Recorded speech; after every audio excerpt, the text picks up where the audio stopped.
Welcome back now. The new year is a time of new resolutions, but is it a good time to reappraise your relationship or to embark on the search for a new partner? Well, joining us now is Partnership and Relationship Advisor Paula Hall. Good to see you again, Paula. Happy New Year. Happy New Year, yeah. We trust you had a good Christmas. Yes, very nice, thank you. Very nice. But all done now, settling into a new year. 2011, yeah. I know. Is it a good time to be getting into a relationship? We were saying the last time we spoke to you just before Christmas that a lot of people think that Christmas is not the good time to be doing that. Yeah, it puts a lot of relationships under pressure, and for those people that are single, it's often a time when they really recognise and notice how single they are, because it's such a family occasion. So a lot of people do go into the January with either a resolution, if they're single, I'm going to find a new partner. Totally. And apparently 73% of Irish singles at the moment are very optimistic about 2011. Or if you are in a relationship, then often it's, OK, I'm not having another year like last year, we're not going to have another Christmas like the one that's just gone. Resolution, let's change something. Yeah. It's also the highest time of divorces as well, so for some people it's definitely OK, but over. Can you, for want of a better word, reboot your relationship? I think it's a very good expression. Yes, you definitely can. You definitely can. I think, first of all, you've got to be able to identify what's not working in it.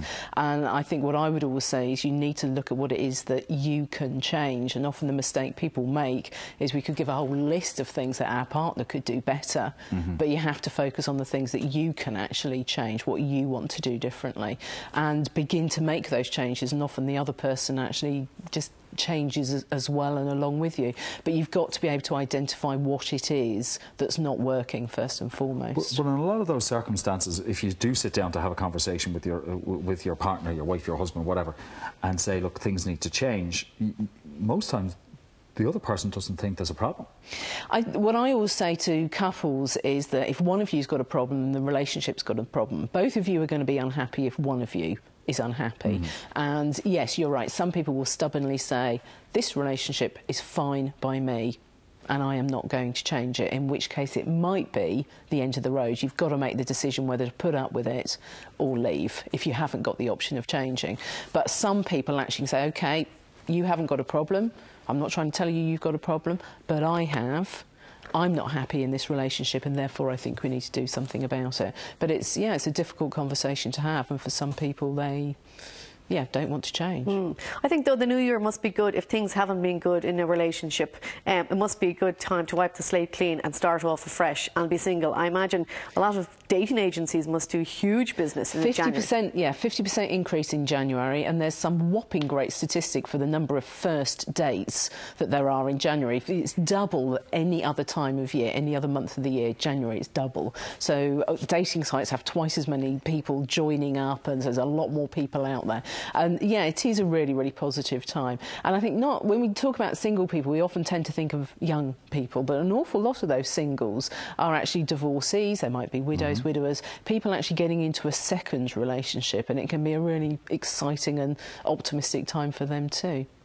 So we're talking advice then on what to do then if you're going to boot your partner and start off the new year looking for a new man or a woman. Where are you saying? Yeah, I think whether or not you're actually cleaning out your old relationship or starting a new one, I think the first thing is to make sure you're not carrying any baggage with you. Yeah.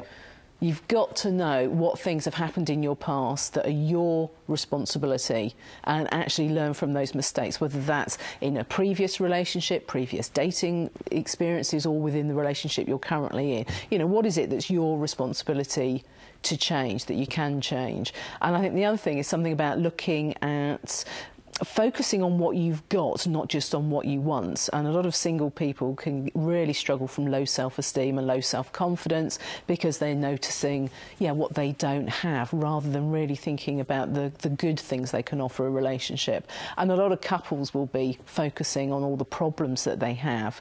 But one of the things I say to couples is, if you think of your relationship on a scale of 0 to 10, where are you now? And some people might say, 4 or 6. You go, OK, what's keeping you off 0? So rather than focusing just on what you want to improve, what's actually keeping you off 0? And that can be a really helpful way of actually focusing on the good things that are going on, and then think about what will get you just one step further. And, I'm not sure if there is a 10 out of 10 relationship or not 10 out of 10 all the time anyway. But you need to give yourself that breathing space, rather, because, like you said, if you're just going to go from relationship to relationship, pattern's going to develop. Yeah, and you'll have some second time arounders, third time arounders, fourth time arounders. Yeah, absolutely. And I think also in the dating scene, some people who may feel as though they've had a lot of dating mistakes and they're actually going into 2011 determined to do something different, but not actually knowing what it is they need to change. And one of the great things about dating sites, of course, is being able to have, you know, such a variety of people, and particularly with Parship, a matching site where you can get people that you automatically are coming to you that you know you're compatible with, but you have got to have that breathing space to be sure you know what it is you're looking for and knowing what it is that's really important to you. I know we've spoken about it before in our previous conversations, but I always think that a bar, a nightclub is always the wrong place if you're looking for somebody. Do you think? I met my husband in a bar. Yeah. Nice. Yeah. Where did you meet your wife? At work. At work. I met my husband at work. Yeah. At work? Yeah. They say, well, at work tends to be one of the most common places, or through friends. A dating sites, of course, are getting one of the most common, you know, bigger and bigger sort of places where people meet. But I think the problem with the bar is, unless you're with a group of friends and it's a certain kind of bar where a certain kind of people go, therefore you are likely to have something in common with them, then actually it's a pretty big pond to be going into, and often you want to narrow it down. So then if someone bit. comes to you and is seeking advice on starting a new relationship, where do you tell them to go? Well, obviously I recommend Parship. Oh yeah, okay. Well, if they didn't have a computer and they weren't able to do online dating, where else? Right, first thing I say is actually think about the social network that you've already got, and actually whether they go onto a dating site or not. I'd be saying this too.